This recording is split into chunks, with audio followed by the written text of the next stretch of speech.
Okie dokie. Let's see if this all works correctly. Cool.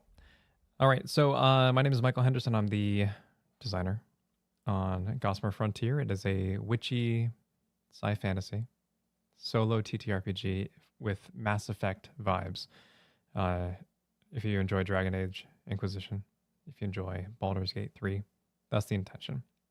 Is to give you a fantasy adjacent experience that gives you the opportunity to engage in a romance with the character and kind of move through the world. So you take on the role of captain on a starship, and you fight existential threats, and you build a crew, and you maybe even fall in love.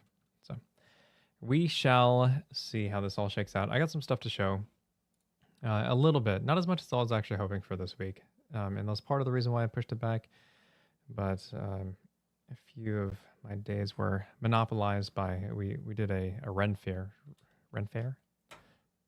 a Norse Ren fair recently, and we're vending there. It was 3 days.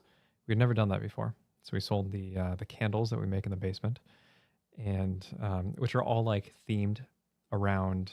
Well, not all of them. Most of them are themed around like fantasy stuff, and we even write one-shot adventures to be run with those candles. So you have a candle, you light it.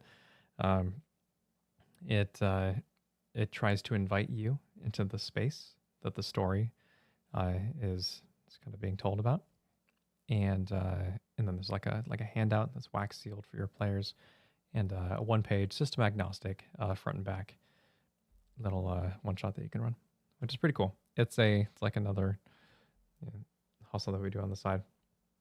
Hey Barth, how's it going? All right, let's see. I was also selling Distal at that event, which people are super excited to have a like 290 plus page indie solo author develop like an actual D20 system start to finish. I got to talk to people about the system, and I could do that stuff endlessly. Let's see if we could bring in a little bit of listening at work. Awesome. Thank you. Thank you for taking the time. I'm going to pull up a PDF. I actually don't really know exactly what I want to show off. There's been a request to like show gameplay, and I would like to do that. But I actually don't know if I can write on the PDF. I'm gonna figure that out real quick. Because at that point, I should have brought my dice upstairs. At that point, we can at least start kind of playing with it to show you how this whole situation goes. There is another thing that I wanted to show off, though. Some of the early artwork for the other piece that I currently commissioning, which Gray is working on. I just got back some sketches yesterday. Actually, I think I'll start there. Let's start there. And I'll bring it up on screen in just a moment. Okay, first off, spoilers. I guess. I mean, this is just going to be in the book, but a lot of this game I'm trying to... It's not going to be something that you play consistently over and over and over. Unless I can get around to doing all the procedurally generated stuff, which would be like in a separate PDF later. This is like meant to be a strong story with strong characters, and the outcomes that are based on how you handle situations. With that being said, let me go to the desktop here. I want to show you some stuff and things. Okay, so these are sketches. Compositional sketches primarily, and that give me a range of options. So what I'm trying to get work done for is one of the characters. This is the first one that you meet, so it's not that spoilery. You meet him in the prologue. I say him, but it could be either. I think canonically it's a him. The Their name is Wheeler, and they are a weaver, which is a like arachnid style species, and they are your navigator for the ship. And because they have the gift of oracular sight, like they can kind of see into the future, and they're able to operate the loom, which allows you to navigate the Gossamer. Like you can't do that with traditional controls. And the Gossamer is another plane, and that's how we move from point to point in this space style. Like, so not conventional travel. Think of it maybe more like wormholes, but it's strands of potential and possibility. And then you need somebody who can actually like decipher all that information and get you to where you're going. So that's what the navigator can do with the help of a phylactery engine, which is part of the ship, and then it has its own issues. And we treat the phylactery like a character in itself because it has like wants and needs, and is really like intrinsically linked to the captain. Maybe now I'm getting really spoilery, but anyway, so in contracting out the art, the concept that I really liked was using the tarot style of the Hanged Man, because this character. Okay, more spoilers. I'm sorry, but we're gonna be talking about this for a bit, so you can just like, move away if you like. But you'll find this out pretty early on too. This character they have this gift, but it is something that they're kind of rebelling against. They are somewhat shackled by it, and but also this gift gives them the opportunity, like this new perspective, that they can view their life from by virtue of just kind of what they're saddled with. So the Hanged Man I thought would be really interesting, and you can see it pronounced pretty heavily here. So the arms are behind the back, everything is bound. They actually don't have legs beneath the kneecaps. Those were cut off, or they're missing them, which is why you see some of this action going on over here. This was a really fun idea. This idea that the legs are displayed as if they were there, just like a hologram. I thought that was pretty clever. The Hanged Man traditionally is the card is upside down, but doing an upside down portrait doesn't really make sense. It'd be kind of weird for the book itself. So this is kind of the mentality, and it's going to end up like a mixture of these two at the end. So Gray started work on that. Again, the species is a weaver, which is arachnid-like. In fact, people kind of are weavers tend to stick to the shadows. They're kind of cast out from society, even more so than all of the elder blood, which are just the fae folk of this universe. And because it is in part due to how they look, and people having an inherent fear of arachnids and just the creepy crawlies in the dark. So there's an interesting challenge, because you want these. Let's see, I can't really show off the one in the lower left hand corner. I'll mute myself for a moment. There's an interesting challenge in trying to get a lineage, or a species rather, that looks dateable, like attractive in some grounded, conventional way, while also being, alien, xeno, or what have you. So finding where that threshold lives is part of the exercise that Gray was going through here. And a lot of these they're definitely too Chad for me. Like you got this this dude down here, looks too strong. Even this is too strong, and some of these features are too strong. I really like this one. What I sent feedback on is that I took the lower jaw from this and actually moved it over here. So a mixture between these two. But I'm kind of regretting that decision now. So I think I'm going to send an email to Gray and maybe we just go with this. It has, a very Turian feel to it. The outside of their body, weavers in general, it's an exoskeleton. Um, and this character is meant to feel like, kind of like your Garrus Vicarian, except more shady, I guess. They are, because of the society that kind of raised them. But yeah, so those are the vibes, and we'll see how this turns out. The next step for him is to like make something that's larger, has more detail in the composition, is to flesh out some of these elements, and uh, I've given him some feedback, so we'll see where it goes. All these are super cool concepts. I love seeing new art. It's like my favorite thing. Um, yeah, yeah. So hopefully that's interesting.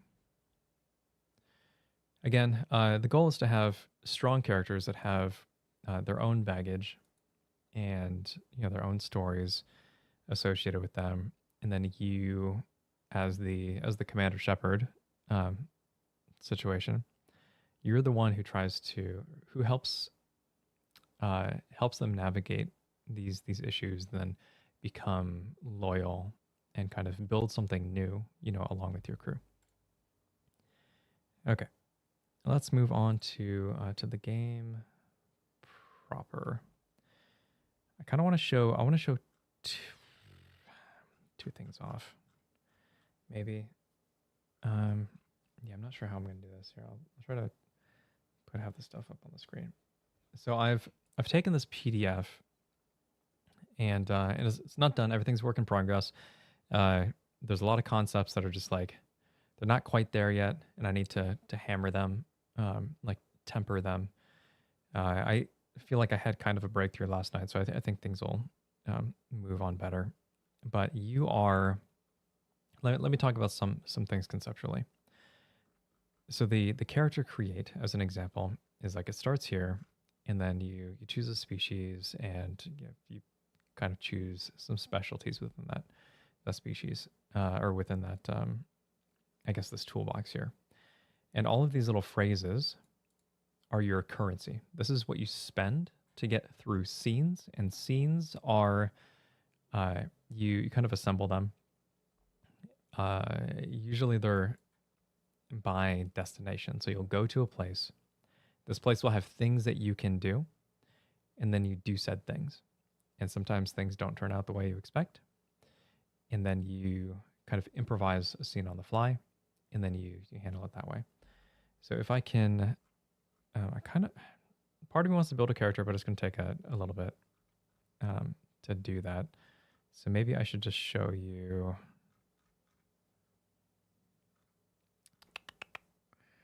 Maybe I'll just show you some of the character sheet. So I think I went through this last time. Let's see if I can get this a little bit better. Here-ish. Okay. Okay.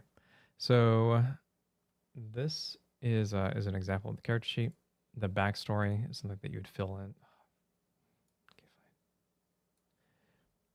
So it would start out with, in,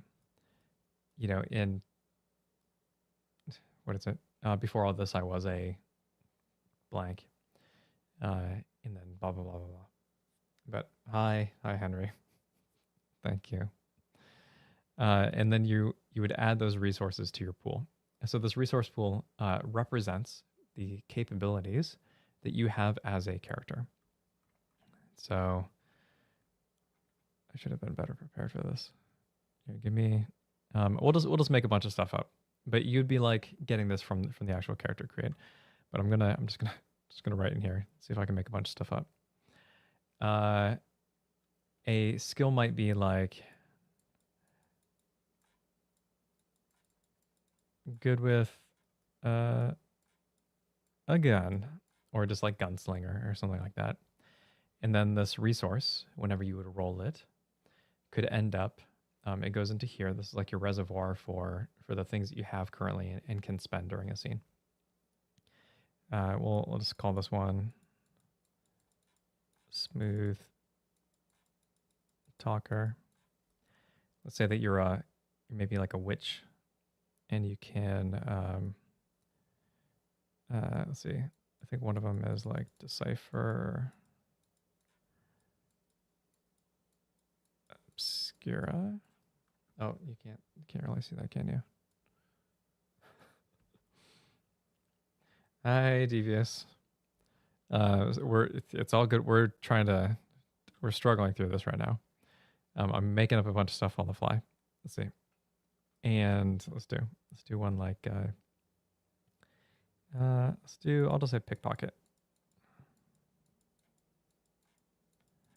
Or maybe can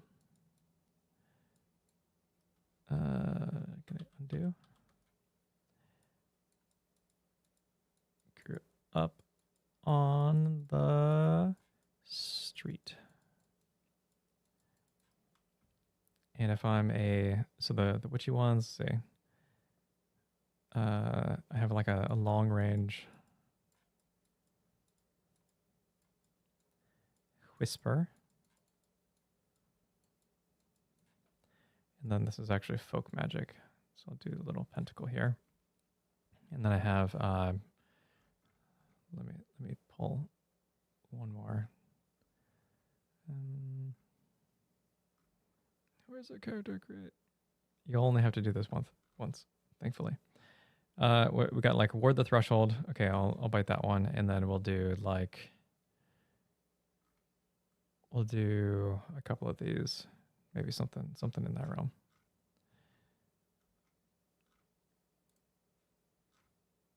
Okay, so we'll do this one. I don't think it's not as broadly applicable, so I want it near the edges of the table so that they're pulled less often.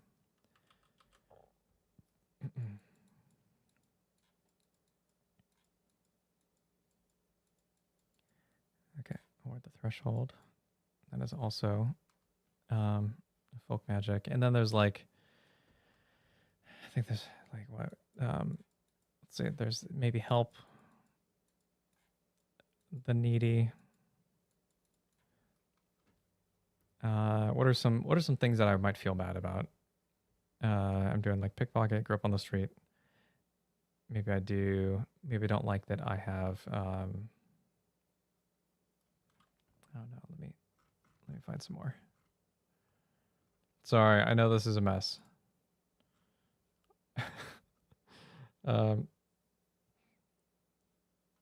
Let me pull from maybe my old rifle. I'll do this one. And then a mean right hook. Maybe this is part of the life that I'm trying to leave behind. So my old rifle and a mean right hook. Oh, I need one more. Okay.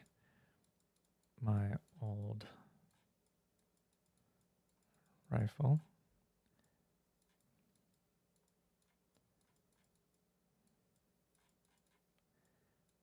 Maybe I got a temper that can get away from me. I'm just gonna put some nonsense down here. Let's call it on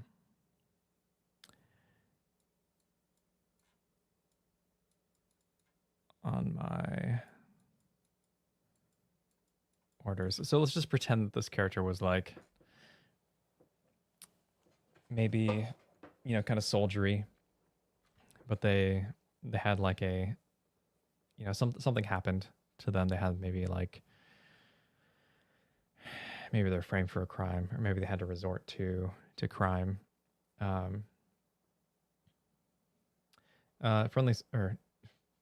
Henry says, was this resource pool thing where low numbers were more contentious things? Yes. Yeah, that's it. So now this resource pool, anything below this line or in here is a deviation. So it'll be stuff here that when I roll it, it'll end up there. And then anything from 2 to 6 is going to end up as a decoration. when I pull it, and then the 7 is either or. So you might be good with the gun and maybe you don't feel awful about it, or you maybe throw into deviations. And the difference is every time you use a deviation to solve a scene, it adds discontent. For the captain, this is kind of specific because you add discontent, and then when you hit maximum, every time the captain would get discontent, you move it to a crewmate, and they get it instead. And that's where it's getting really dangerous, because when a crewmate gets discontent, they straight up leave. Like they don't want any part of, like, they're being mistreated, or you're traumatizing them, and they become so disgruntled that they take off. So it's this management of so you can work down discontent by giving them downtime, and by just leaving them on the ship or having some downtime as like a crew bonding activity, and they can work that down a little bit. So you need to be swapping out crewmates. You need to not always be taking advantage of these resources. Deviations, the upside of them is that they allow you to re-roll the die. So it's like you have advantage when you use a deviation. So if there's a really difficult situation and you have a skill that can be like, that is applicable, you would use a deviation maybe so that you can have a higher chance of success. It just comes at cost, which is what you manage. So hopefully that makes sense. Let us go to boop, boop, boop, boop, boop. Okay, so let's look at we will grab an assignment and then try to work through that assignment using a destination. So currently there is one destination that is fleshed out, and even that I'm kind of like still working through it. It's Holic or Holich. It's whatever I want it to be. And I've had this has been rough getting everything to fit on this page.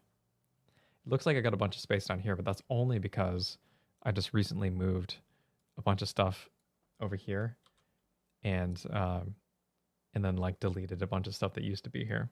So it's this, making this a zine size that is US trade, so 6 by 9 inches, has been, I'm not doing myself any favors. I should have just made it like a normal 8.5 by 11. I know it wouldn't fit in Devious's cargo pants pocket anymore, but oh man, it would have been easier. Okay, so let's find an assignment, and then we're just gonna like write it here at the top, and I'll work through what that process actually looks like for you playing the game moment to moment. Kind of a quick, down and dirty way. So we're actually going to grab an assignment from the campaign, and the campaign is oh no, where did I? Nope. Here. Okay. So there is an overarching sorry, Tevis. There is an overarching meta game that occurs throughout Gossamer Frontier. We call it a campaign. This campaign has certain acts, Act 1, Act 2, Act 3, and your successes and failures have an impact on later acts in that campaign. You are essentially in a race against time to finish assignments, and the opposing forces are also finishing assignments. So every this needs to be balanced, but currently I have it pegged as every 10 days. Okay, so let me start over. So we're going to do this assignment here, Thought Leaders, because this happens in Holic. So we know the destination. We know that we need to locate the Thought Leaders. We need to rescue them, and then we need to arrange transport once they're safe. That's 3 things that we have to do.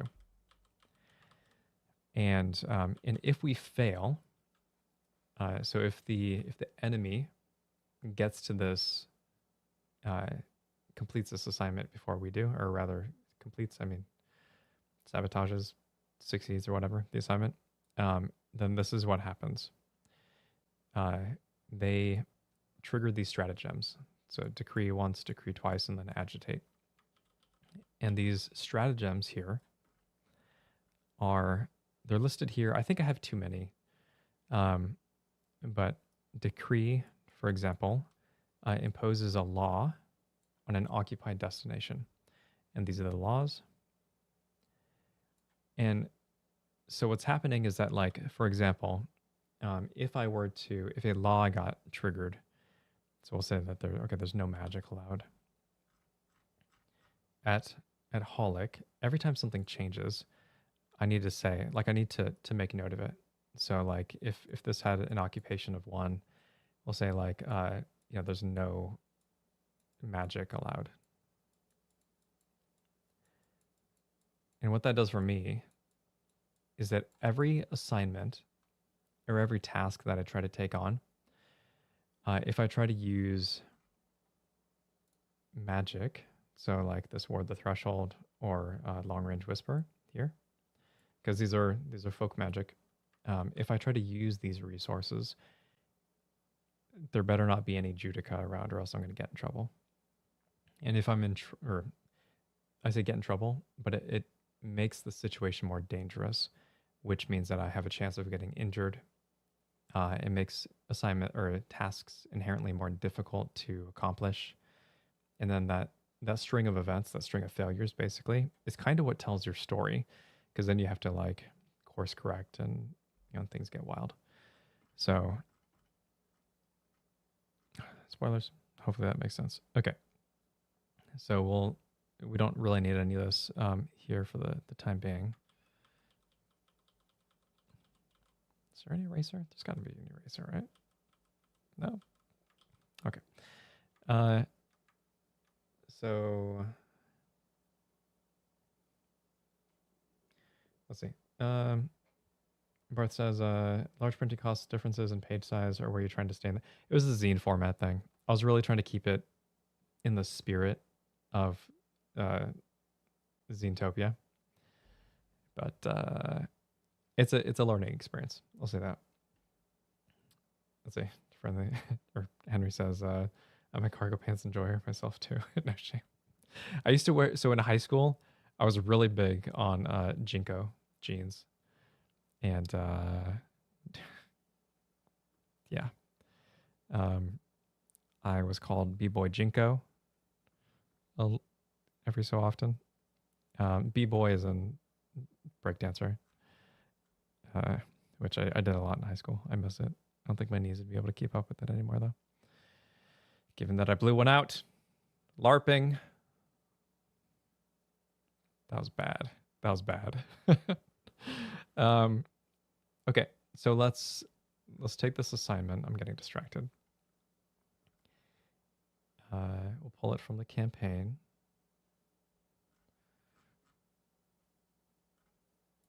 I feel like I should have deleted all the prologue stuff so that I don't have to fight with it. Okay, so again, this is the one that we're doing, right? Thought leaders. So Judica are abducting thought leaders from remote colonies on Holic. We need to locate them. We need to rescue them. We need to arrange transport once they're safe. So this, I'm actually going to, let's see if I'm going to try to make this a little bit easier on myself by snipping a picture of it. And I'm going to go back to Holic. And I'm going to write the assignment down somewhere. And this is, so let's keep in mind that this is meant to be a book, right? So 2-page spread. So you have this page, which has like stuff and things that you can do. And then this page, which has the prompts that you roll. And then, the areas for you to write and that sort of thing. So it's meant to be, it's designed to be side by side. It's not designed to be the single page format, but I'm doing it here so that it's easier to view and the text isn't super small. but I'll just write the assignment as if we had this in like a separate book somewhere. So, so we have thought leaders, and our first goal is simply to locate. So we have to find them.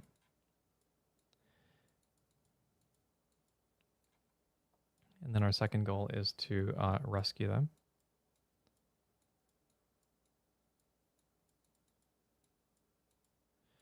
And then our third goal is to arrange transport.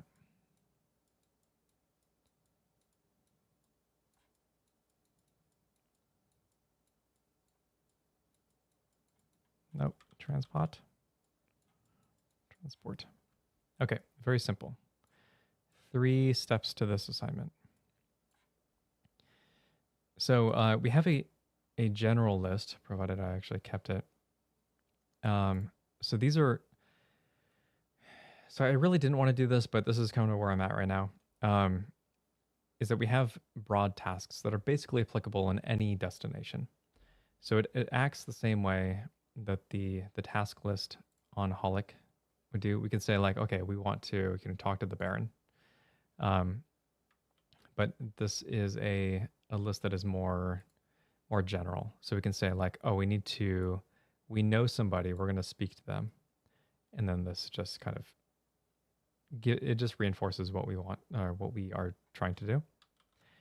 When we explore somewhere, just generally, we can learn more about the region by scouting it, but we deal with a threat. So this threat, for example, based on the destination that you're at, will be, you'll fill it in. So this is another, so this is Holic, this is the second page, and then we would roll a threat and then fill that in. So it might be like, debilitating magic. And that would be part of the scene. This would be the challenge that we need to overcome in order to get the thing that we want from that scene. So if I go back here, I can kind of just delete that. But based on our assignment, we know that we need a few things. So we're going to try to stay in Holic as much as we can. I'd rather stay on this page so we're not jumping around too much. Okay, so in order to locate somebody, we can't talk to the Baron because we need a referral. And then he takes, or they take pay in off-world luxuries, which let's say that we don't have any. And then this mark here just indicates that it's a barrier. It requires a very specific resource to overcome. It would be nice to be able to talk to this person because they have access to classified intel, which we can interpret in any way that we want because it's just a resource. We might be able to check out the archives if we had access to, this one's blocked too, it has a barrier because it requires, proof of attendance or like a high profile sponsor to get in there. So like, okay, I can't do that. So what can we do? We could probably ask around. So let's ask around the dirt run and then see if they know anything about what's going on. So we'll be able to get local intel, but we'll have a more targeted query. Like, can we find, where the thought leaders are being taken? We can even imagine that, some of them would be taken from Dirt Run or whatever, Word Travels. So folk, which we'll fill in, but they need request in exchange. So let's roll our folk. I'm not going to actually roll the dice, but, well, maybe I should. I don't know. Okay. We'll just say that it's a pipe rat. And then the request that they have is like, maybe it's water rations. So Holic is, if you read the description, it's there's like a haves and have-nots situation when it comes to water on Holic, and it all gets dredged up from the pipes that run into the core of the planet. But let's say that this pipe rat needs water. So we can try to, maybe we can like promise them something to get around this request, or maybe we can use notoriety to just like win to bypass this, but that'll come back to bite us later.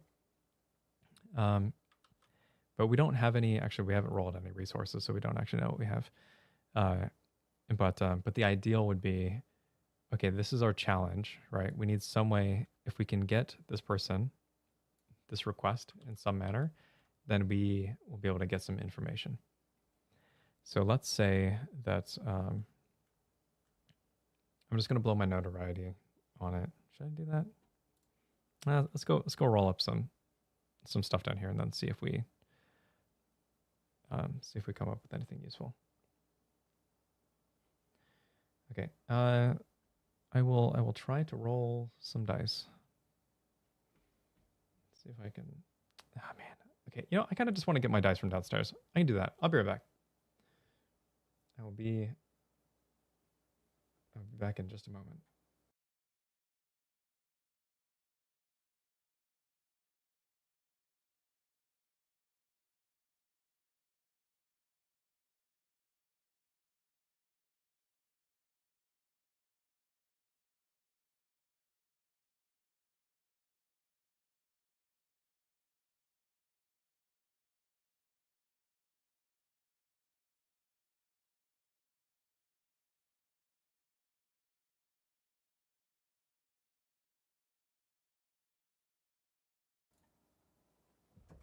Okay, that took like 15 seconds. All right. So I'm gonna roll on our resource pool. So at the excuse me, at the start of every day, you would roll 2d6, and you do this for each crew member, which is kind of a lot of rolling. So I don't know really how I feel about it, because you can have like you will have 6 crewmates at one point plus the captain when you're like fully decked out. So I might. I don't know. I still need to feel out. Maybe it's fine. Maybe it's fine. Let's assume that it's fine for now.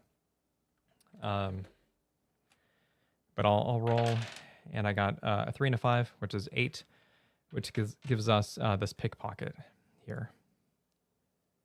So this is a deviation. So it goes up here.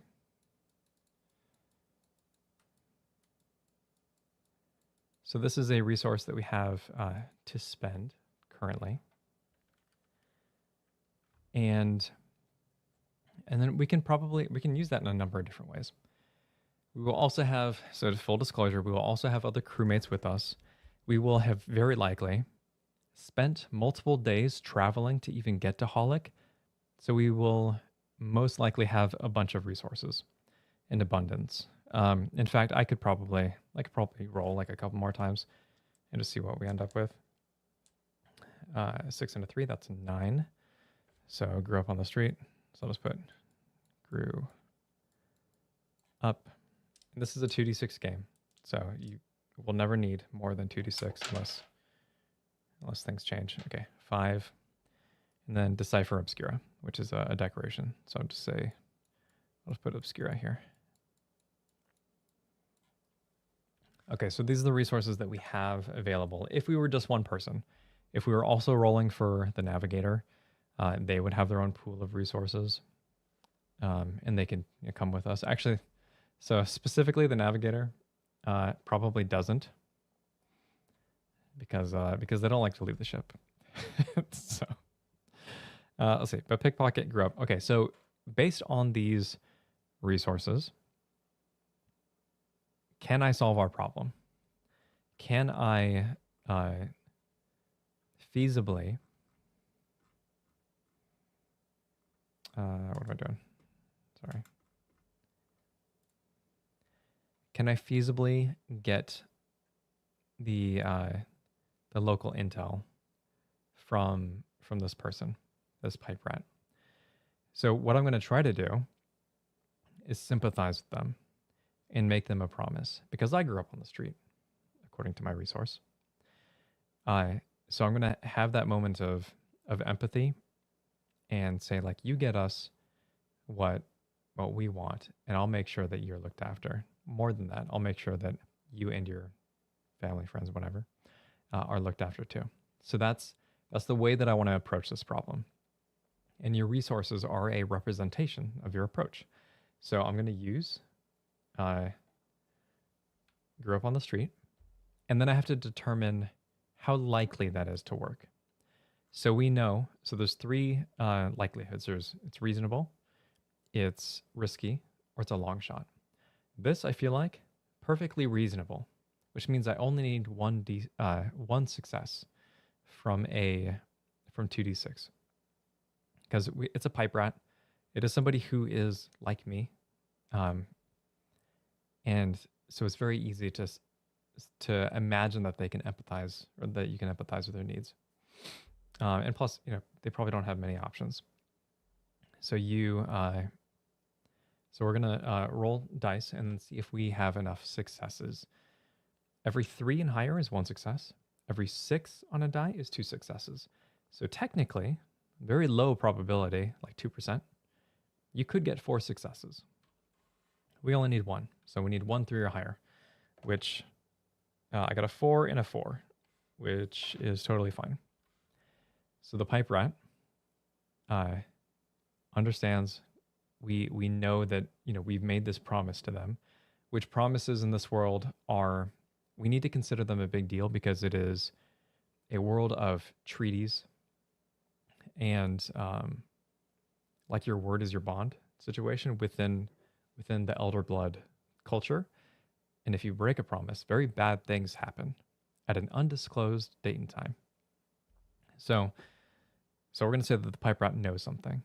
They know where the thought leaders were taken, at least one that maybe it's like somebody who looks after these people. Maybe that's why they don't have water right now, is because that person is no longer there to like help shepherd this community. So we're going to say that we know where they're being taken, and you can make all this stuff up if you want. Might have some tables in later to like kind of flesh that out, but until then, I'm going to say that we've completed the first task, so we know where they are. So now I have a choice. I can say that like I can end the day if I wanted to. I can do that at any point. And there's going to be like an inflow and outflow of resources. You are naturally going to want to end the day at certain points because either you had like a punchy moment and you want to write it down, make it into a log that feels like it's part of a story. And that'll help later too, because you can do some pseudo leveling by reviewing your old journal entries and then turning those into like a resource for characters. That's more advanced. Anyway, so now we need to rescue them. So here's kind of like the thing is that since we know that the task is to rescue them, we know that they're somewhere where they would need to be rescued, right? It's kind of like we're breaking the fourth wall a little bit. No, I guess that's not fourth wall break, but it is, we're foreshadowing that this is something risky that you're going to have to do.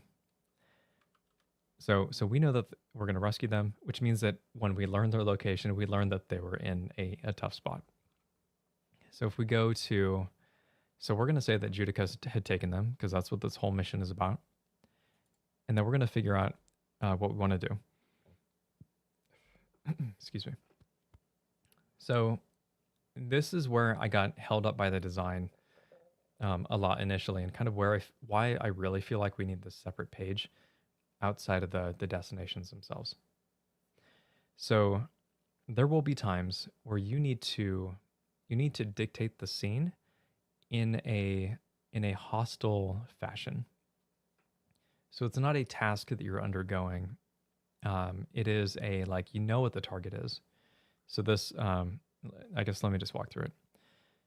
So we're going to try to sabotage, which is like infiltrate or undermine, the target, which we're going to say is an outpost, like a Judica outpost. And then it has defense. So we need to figure out what that defense is, and that'll be the challenge that we need to overcome. So we'll roll 1d6 here, and then our target is like an outpost or a structure or an area. So we'll roll, and I got a 5, and that 5 is obstacles caused by terrain. So that's not too bad. But we also know that this, what we're doing anytime we're trying to sabotage, like take an aggressive action at this area, we know that it has a chance of injury, like things are bad. Okay, so with that being the case, we are able to, we approach this outpost. I ask myself if I have any way to, like, I could think about what the obstacles caused by the terrain are. We know that if they're on this planet, it could be, I mean, we can even roll to kind of see. I could even like maybe translate this into something here. Like maybe the obstacle caused by terrain is, maybe it's like a torrential flood in this area. Maybe the whole outpost has like a large moat that is around it. So how do I get across? I need to see what resources I have access to, or anybody. Like if I had a naiad on the team, there's a lot of water related stuff that goes into that species, so that might make it easy. See, I already used this. This grew up whatever, and I don't really have anything. So what I'm gonna do, actually, I could put a pin in this, and so if I know that there's a water hazard at this outpost, let's look at the tasks in Holic and see if there's any way that we can figure out a way around this. So there's one down here, and it says hire a guide. So we know that the pipes, that's where the outpost is. It's like surrounded by water. At least that's our canon. That's what we've made up. And all that makes sense, right? Like, it was a pipe rat that was talking, and we, they wanted, a ration of water, and we know that people are being taken somewhere. We looked at the table and like found, something like a water related that is an issue. So let's try to hire a guide in the pipes. So for a modest price, folk can lead you through secret passages that take you anywhere in Holic, but threat presents itself along the way. So we're going to try to get to this this outpost, but we're going to take a roundabout way of doing it. So instead of just, so we're going to try to solve the problems that are presented here by hiring a guide, because we kind of like put a pin in that last task. So let's figure this out. So our modest price is we can figure that out later. But folk can lead you through secret passages. So let's roll on the folk, and then let's roll on the threat also. So I will roll for folk another 5. So a metalsmith, that's interesting. And then we'll roll for the threat. 3. So toxic gas in the vents. Okay, I feel like I just made this situation more difficult for myself, but we'll see. Okay, so moving through the pipes, I imagine that this metalsmith knows like where some secret doors are hidden, and we'll deal with, but the vents are, they have toxic gas. I really wish I didn't roll that one, but it is what it is. So we have to deal with that particular threat. And also, and again, I'm trying to do this as one character, but you will have access to all of your characters when this takes place. So the threat is that we are going to, is there anything I could imagine that actually, why are the gases, or why are the vents filled with toxins? Is it because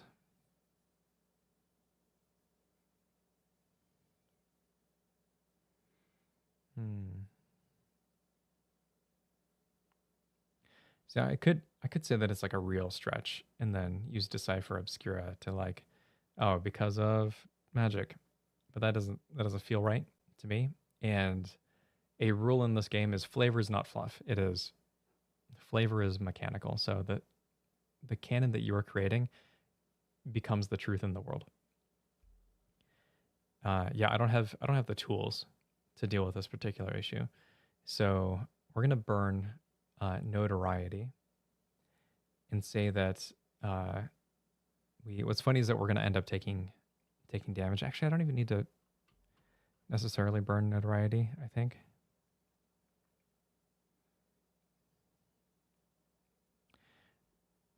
Okay, so here's what I'm gonna do, and this is awful, is that we make it through the pipes anyway, but in order to, but in doing that, dude dies. So our notoriety is, we'll say that our hired guide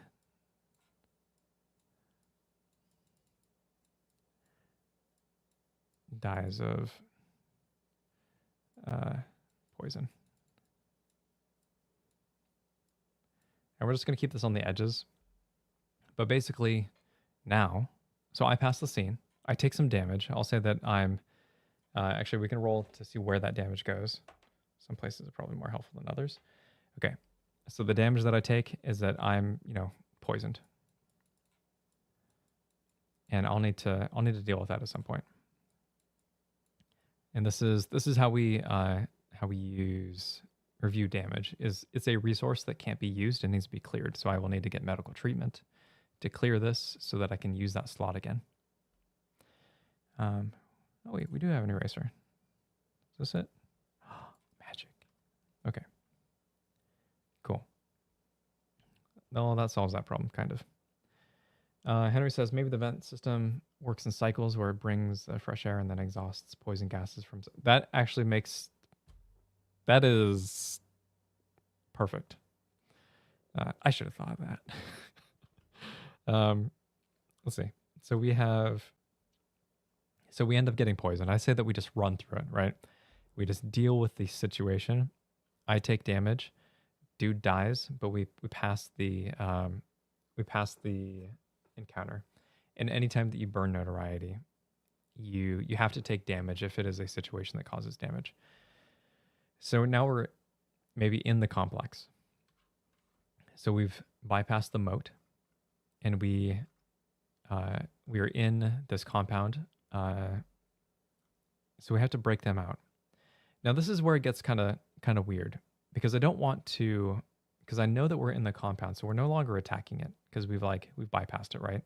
We deliberately made it a point to avoid the obstacles caused by terrain, which also means that I'm down to the point where I need to determine a challenge to rescue the actual people that are there. This is an improvised scene.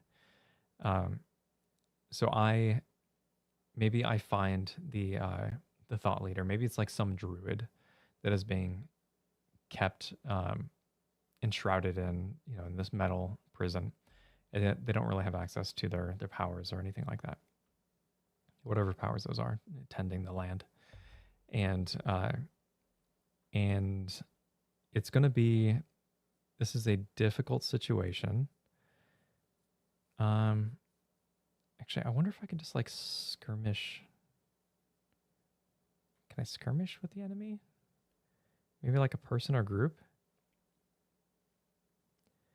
Maybe we'll just cause a fight. We'll just do some fighting. So if I skirmish with the enemy, interdict or weaken the efforts of this person. So I went through in a secret path. I'm not facing the full. It's not an assault because I'm already in the compound. And then it has this defense. So let's figure out what the defense is. 5. It's a notable magic or tech. Okay. So in this compound, everybody here is probably maybe they have a special kind of armor or something that wards off maybe even just the poison, or maybe their weapons are infused with this poison that is running through these pipes. Maybe they are the ones who caused it. And I can say okay, how do I figure out a way around that? We'll say maybe it's magic. Maybe it's magic in this place, and I want to say that because I can probably fix it. So maybe there's more magical traps that are just in this area. And in order to get to the prisoners, or in order to pull them out, I need to deal with it. Actually, does that make sense? I think that makes sense. Okay, so what I want to do is defuse whatever is going on. And I'm just going to use my my Decipher Obscura to figure that out. And that doesn't really seem super reasonable, but that's fine. That just means it's a long shot. So I need to get 3 successes in order to pass whatever situation this is. Very nebulous to me, but the mechanical outcome is there. I just need to roll and get 3 successes, which means that I need 1 6 at least, and then 1 3. So we'll see. I do 2 6s, the longest of long shots. So I'm going to use this Obscura, use that up, and I say that, you know, I'm going through, and the pathway that was cleared, or that, you know, the way that we went, it is riddled with magic, but it is a familiar magic, something that I understand and know how to like seal away. And maybe it is something that is like meant to suppress the power of the, let's just call it a druid, that is being kept captive in this place. And nobody thinks that we're going to, like, I guess nobody would know of our presence. I said skirmish, but maybe this is more infiltrate. And in doing that, like suppressing those seals or deactivating them, I'm able to like get them out and start bringing them with us. And all of that, like, that makes sense. This is the story that I'm creating in my head, which is a lot of this game. Let's go back to Holic. Okay, so let's say that this is complete. Rescue them. Now we need to arrange transport, but we get them out. That's fine. Maybe back into the pipes. I would lean on the guide, but don't have one of those. We could probably make it back even to like a safe area, but in order to arrange transport, we just need to hook them up with somebody that we know. So if I had like a contact that I could talk to, or if I could talk to Opera, which is the organization that like funds your operations, or like, you know, shepherds you around the world, you would just need to spend a resource to like get them transport. So we don't have any of those off the cuff, but this also isn't something that I necessarily need to handle as a task. So if I have this person, right, this druid, what I could do is just add them as a resource to the ship. So let's say that, okay, you're going to be all cozy here. Let's call this druid. And as long as this compartment doesn't get hit and the slot in this compartment doesn't get hit, you're fine. So we can eventually figure out how to get them transport, and I don't think that's a big deal. And you'll be able to handle that while you're, you know, moving through the Gossamer, or maybe, yeah, we could potentially like drop them off at a location. Let's see.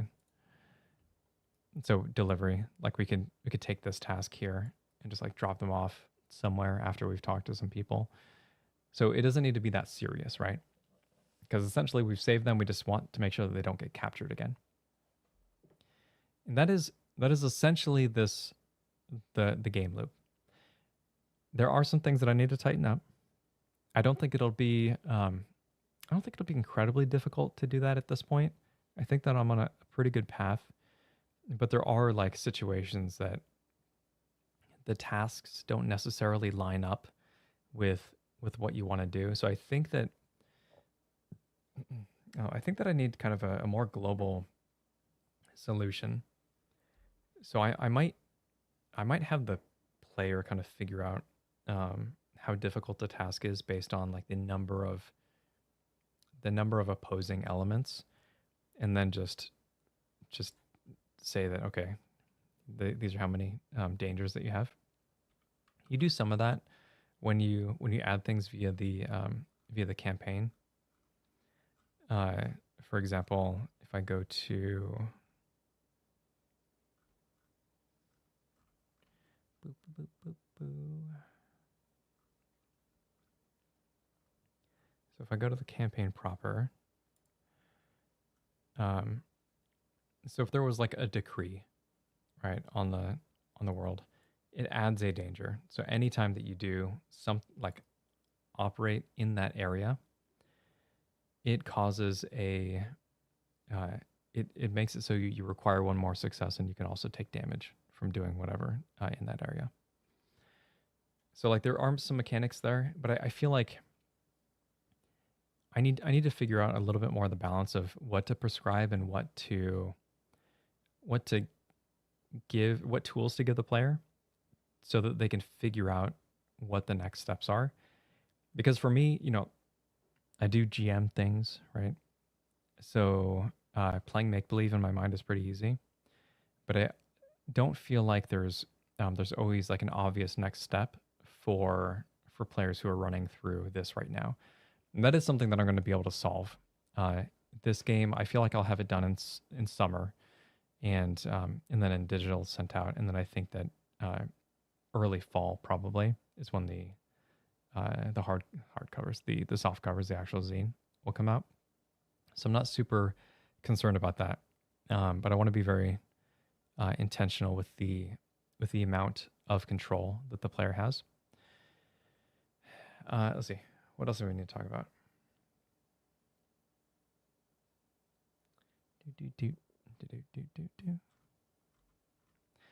Oh, okay, cool. So let me quickly talk a little bit about romance. Just a little bit, maybe in like a mechanical sense.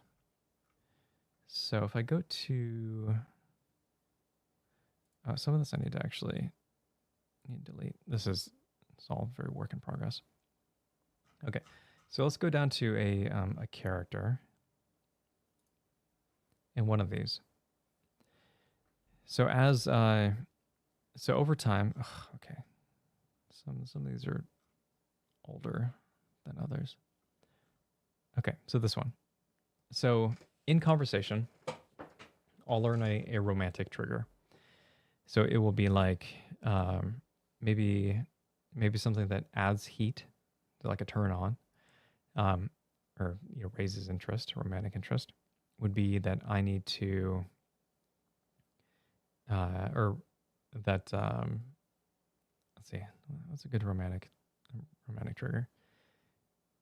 I'll say aid to or maybe like kindness to the downtrodden.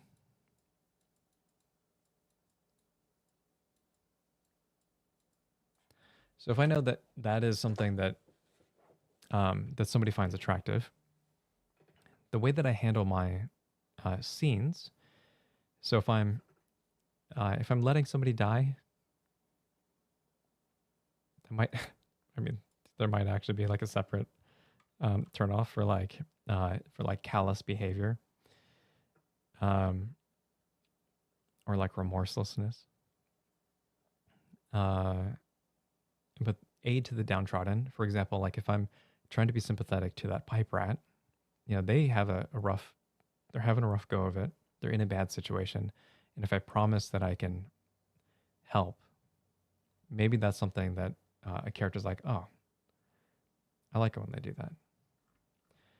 And then it would hit their heat, and then there'd be a little page number right here that I would go to. And then you might hit that same trigger again later. And there's no page number for this, but we talked about this before. But we gate it by loyalty, and loyalty is gated by the act of the campaign that you're in. So everything is very paced, but you can still go like up and down within these ranges, and eventually you're going to top out. And when that happens, there's like a final scene where you can enter like a more committed relationship with that person. And then heat, it'll still go up and down, but I'm still sorting through this a little bit. It'll still go up and down, but what it becomes is a representation of how your romance is burning, and how stable like your relationship is, I guess. So if you if you're really great at the start of a relationship, you lock in, you know, committed, and then after that, you're kind of a douche. If something about you changes, it's like, ugh, what happened to this person? Your relationship can just straight up die. And how you handle that, it's up to you. But the reason for it is that it allows you to kind of view that relationship through a different angle. So instead of being about you're trying to work up the heat to light things on fire, it is about maintenance. It is about remembering to connect with one another. And one of the things that you'll be able to do is, like, when you're in a committed relationship, you can burn off discontent by taking downtime to connect. That doesn't necessarily, so usually downtime means that you can't do anything else that day. But this form of downtime would allow you to burn things off while also still being able to perform your normal duties. So there's like functional benefits of being in a committed relationship. And when you consider that in real life, it would be like, oh, I like being around this person and we work well together. That is a representation.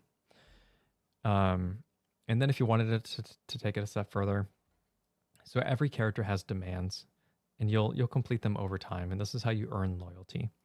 Is that, like, if, Wheeler's demand is just like, get me out of here. Like, I want to be far, far away from this place. So you go to a different system. You're like, okay, check that off. Loyalty increases. But once you've done that, once you've capped out on loyalty, it is unshakable in that way. But you can erase all these demands, and then you can start, depending on, this is like fan fiction territory. You can start charting demands that include both of you, like your relationship. Like, what do you want to do when this is all over? And like, what is your goal? You just want to sail around and fight crime forever? Probably not. So you can start working toward demands that feel like longer term, that feel greater. Like, oh, I want to, like, we need to find a place where we can be safe, like a haven for ourselves and maybe for others too. Like, that might be a long-term demand. And what it allows you to do, theoretically, is continue to play in this sandbox while also having a goal that lives beyond the normal mechanical stipulations of the game. Those are just some thoughts. Some thoughts for sure.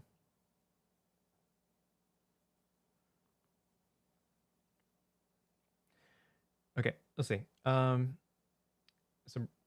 Barth says, excited to try this. Haven't played much solo TTRPG, but the thought-provoking openness seems like a great way to strengthen thinking on the fly. Yeah, so there's like two main types, I feel like, of solo TTRPGs. You have the journaling games, which are just it's like a lot of imagination because you're doing a lot of writing. So you have to do a lot of interpretation, and then you're like setting the wishes and also fulfilling the wishes. And usually the mechanical elements are not as strict. They're usually really abstract. For example, like, you have like a Jenga tower with certain solo TTRPGs, and when bad things happen, maybe you'll remove a Jenga block, or when you do things that are like contrary to your nature, or in there's a game called Starcrossed, I think, and it's a 2-player game, but when the tower falls down, what it represents is like two people being unable to hold back their urges anymore, and sexy times or whatever. It's so like the whole game is like kind of about like flirting, and then that's when you're removing Jenga blocks. So it's like an interesting, very loose way of playing. And then you have stuff that is really mechanical, like Ironsworn is the one that comes to mind. People really like that game, and it has a lot of, it's just like a lot of rules. Like, it's a massive game.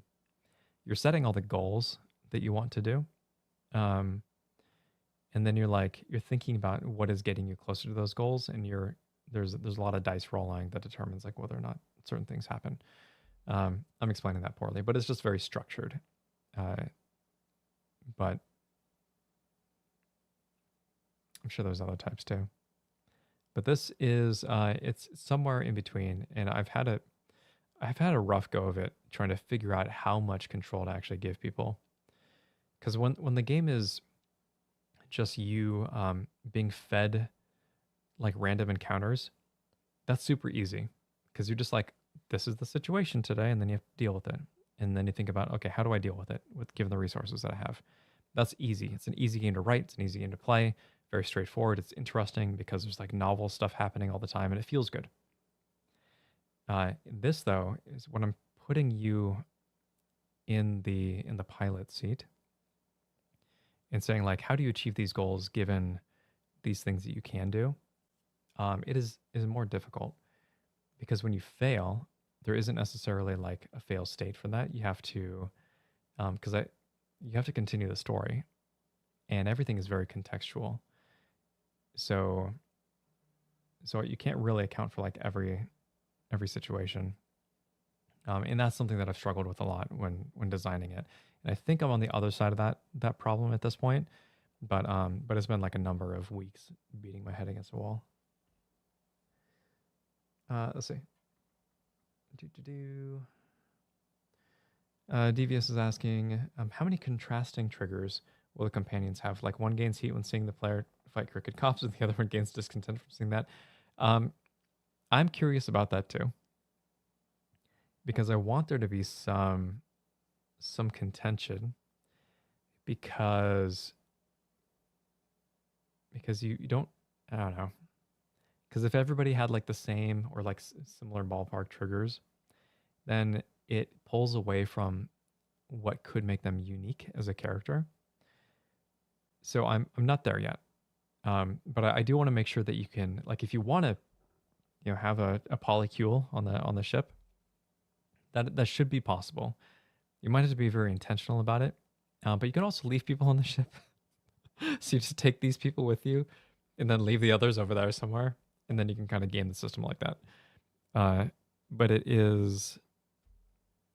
So I think there will be a way for everybody to kind of get what they want. Talk of Gossamer is making me hit Mass Effect again. Yes, you should. Loving yourself gets you through life happier. Absolutely.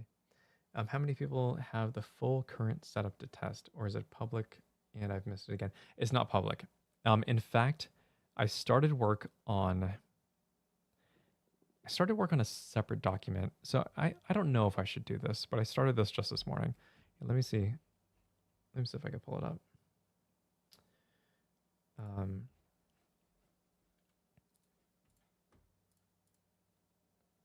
So I mean, I don't really need to pull it up, but I'll do it anyway. I've been thinking about creating an isolated, I'm calling it a prelude, but I already have a prologue that is like in the guidebook. And I was thinking to myself, like, maybe I should just pull the prologue out so that I can save page space, because I'm getting up there and I still have so much more like destinations and spoilers and stuff to add to the game that I could really, it would be nice to reclaim some page space. But okay. So I started working on an abbreviated version of this that's like its own separate scenario. And I mean, I just started this morning. But the goal would be to showcase some of the mechanics of the game, but also severely narrow the scope of everything. So this is like a story that is mostly, it's actually meant to, by virtue of playing through it, to tell you more about the world, kind of just the situation that Elder Blood are facing in general. I think you get a good sense of that from the prologue in the guidebook. But I also feel like, anyway, it is a mechanical demo that so it would just be you and one other character to show you how to play the game. So essentially you have your character stat here, like all your character stuff. There's um, no ship because you're not a captain here. This is like more in the world, and then you have this character here who would be a dryad named Effie, who is like a childhood friend, and it'll teach you, like, they have a bunch of, you know, skills that are already filled out, and this shows you like how to fill out yours. They'll have demands that you learn, and then romance that you learn, and that's just with this one character, and it's meant to be like boom, boom, boom, very quick, to show you the game, like how relationships work, and it's just meant to be like a teaching guide. And but the thing that makes me hesitant is like it doesn't, like, you're not doing anything that is you're not doing the grand stuff that Gossamer Frontier is kind of like putting you in the pilot seat for, in the proper game. So I don't know. Is it a good idea? Is it interesting at all? Like, I severely cut down the character create and just get it all down to one page and like limit your options. And the whole setup is different. So it's like the background is, I can't remember the last time I slept. Nowadays I run odd jobs just to make ends meet. Um, it's meant to like put you on the ground and say like, this is what people are dealing with in this world, and you could just play through it. It's like a one shot, and then you're done, and then you have better understanding of how to play Gossamer Frontier when we do expand and give you, 5 more crewmates and the ship and the phylactery and. But I don't know.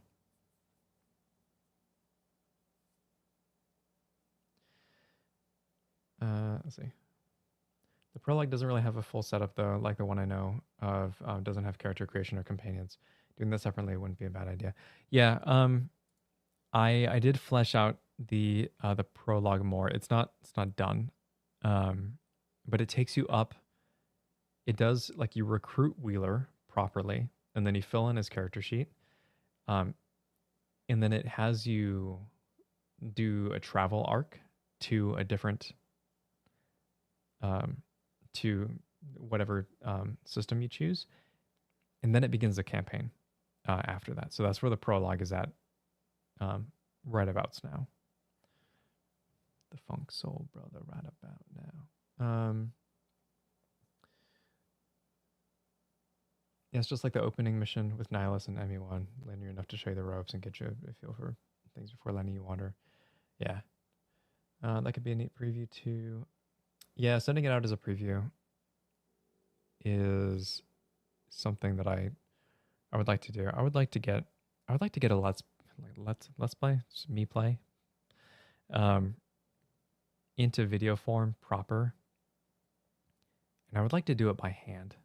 So I need to set up like an overhead camera, be able to write things down so that you have an actual feeling of how the game functions when it's like actually meant to function.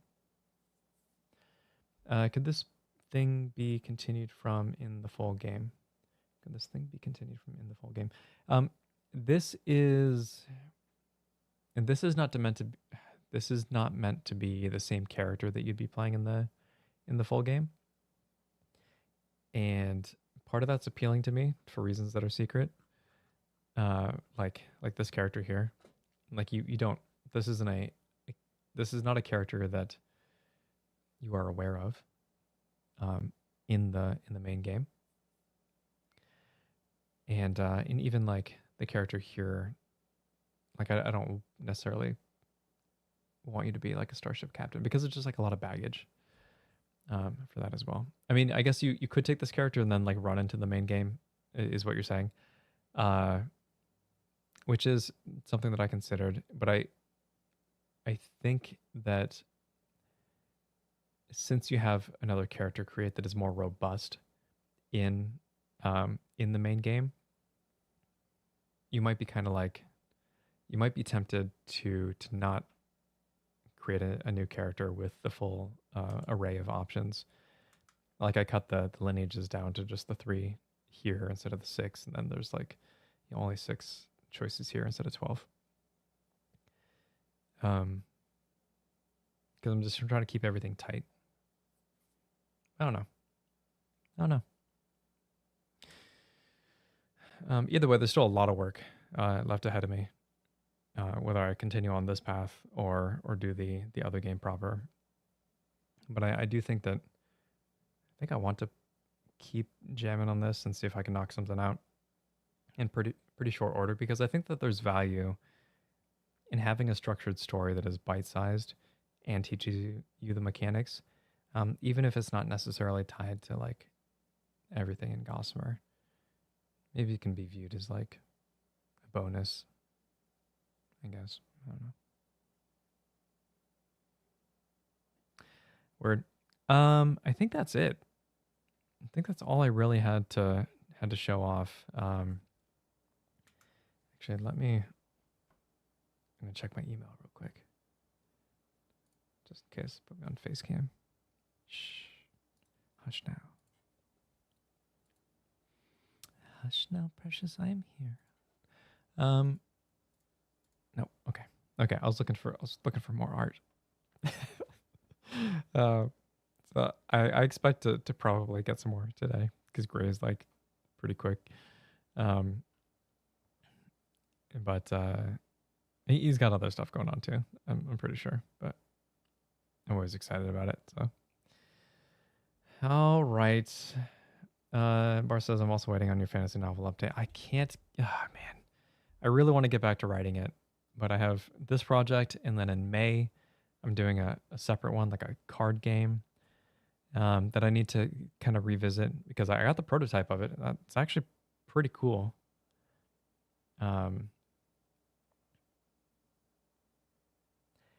It's devious. It is a romantic fantasy novel, a romantasy novel. So I don't know if that's up your alley or not.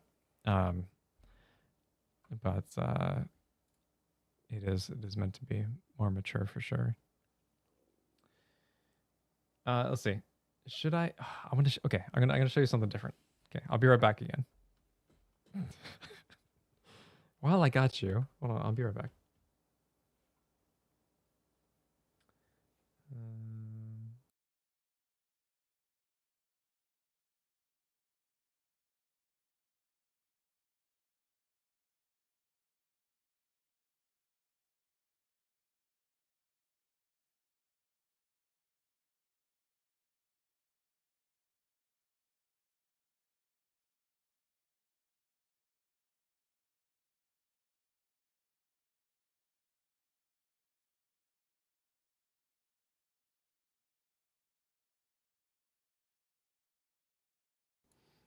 Just bought myself in the face. Okay, so the I feel like I got some stuff in my eye now from like from like foam from the fuzz or something. Okay, everything's fine. Forget that happened. Okay, check this out. So, Deeds Drawn is a game that I started working on, and here's there's a whole deck of cards. It is a they're actually a wee bit smaller. So this is a U.S. game size, I guess, but it's not large enough for like an actual. I don't know what the right size is, but these are too small. I mean, I don't know, larger hands, lanky fingers, but I want to show you. So this is my original concept, is that this is basically like an oracle. So you would take a quest by pulling a card, and then you would fill in prompts. So you can like pull a different card, and then this has a different set of prompts. And then down here would be more just like general like Spark table sort of situation. And then you, as the player, would be trying to complete that quest by virtue of, fighting creatures, or here's another creature that doesn't have any art. Come on, camera. And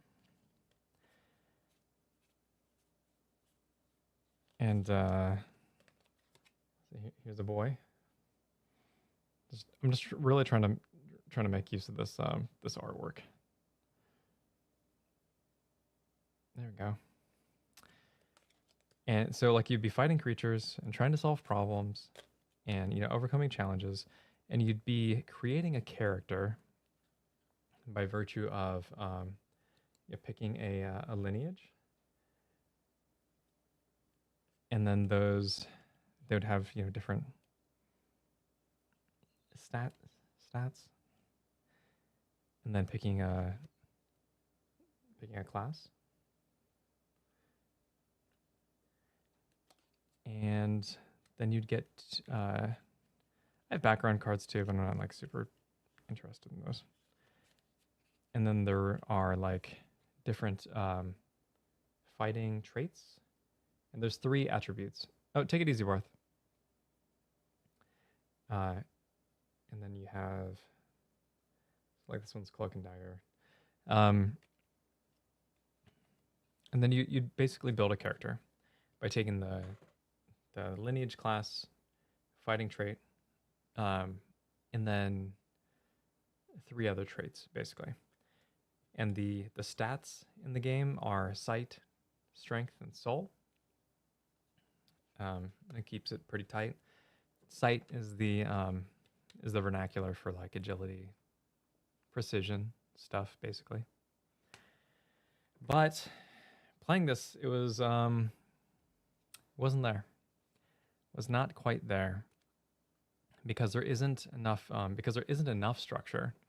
It's just because it's words, and you're asking yourself like, okay, does this word phrase work?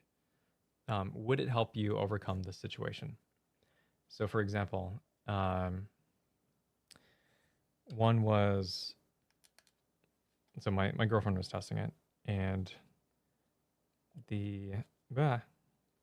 like there's creeping vines, for example, and one of the things that they do, one of the phrases that they have is like, grab the ankles.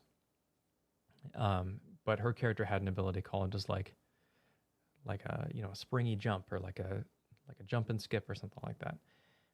I was like, oh yeah, no, that totally makes sense that you'd be able to use that skill versus, or that phrase like matches given the specific threat. And I think when you're fighting creatures, there are some parts that make sense. But overall it's like too listless. So what I need to do is just give it more structure and treat it more like a card game. Because what I was trying to get away with was treating it like a TTRPG. Like you can have your friend, like you and your friend create characters. You have all your stats there. And the cards actually represent your health pool too. So like every time that if you use a stat, or if you get hit, you like burn a card. So that goes away somewhere. And they can't be used until you rest, and then you can get those back. And then if you're out of cards, or if you're down to just your base body, essentially, then you're knocked out. So your health would be based on like what you had access to. And then like when you take a hit, you choose what to get rid of. So there's strategy in like choosing what you think you could live without given the specific situation, and then you're trying to like navigate that, which I think is a fun concept. But it wasn't quite there. Like the enemies attacking didn't really feel right. It's just like, okay, well, I guess I'll just use this one thing that makes sense to cause damage. And what I think I want to do in exchange, or instead of that, is like give them behaviors. They currently have behaviors, but I think that I'll put the behaviors on the edges of the cards, and then every time you do something, they'll rotate, and then that'll be like the next behavior that they do. So there's like kind of AI built in. So you maybe like doing certain things moves the card one direction or another. Maybe if you get a critical hit, and like it rotates the card a couple of times. I don't know. I don't know yet. Okay, I still got to get back to it. This is a May.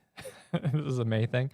Like I built up a prototype and I was like, man, I knocked that out in 3 days, and then put it in the mail, got something back, and it was like, oh, uh, this doesn't work.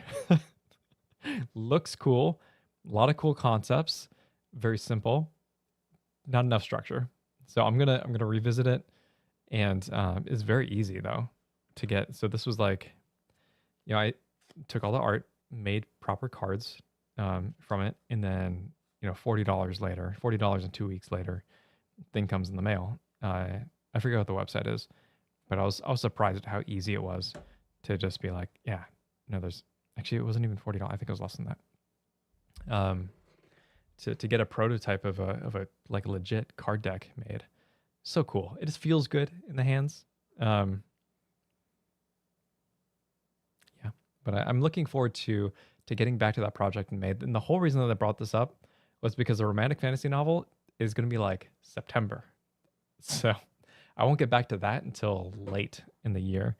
I'm just doing like project, boom, boom, boom, boom, boom. Yeah, because I really want to continue to be creative and keep building stuff without like getting bogged down. I know I've said this before, but without getting bogged down in the corporate, machine. I'm really trying to avoid it. I'm trying really, really hard, and I just want to make cool things. But we'll see. We'll see. Future Wrel problem. Exactly. That's exactly it. It's all about timing. Gotta figure out when to juggle. Okay, cool. So here, what else? I'm looking forward to Shadow and Ruin when they refresh the cards after initial feedback during the first Kickstarter. Interesting. With cards too dark and not visually enticing. Yeah, I think that there's a I don't know if you're still here, Barth, but there's an issue that's with digital printing where things just turn out really dark. These turned out mostly fine, but I don't know what it is. It's something about the printing process, but it's a real problem. I've run afoul of it numerous times. Even Distal is like all the pictures are too dark, and that was after going back and forth with them to try to have them fix it numerous times. I had like 3 different proofs sent to me. Anywho, cool. Thank you all for hanging out. Yeah, almost funded. We'll get there.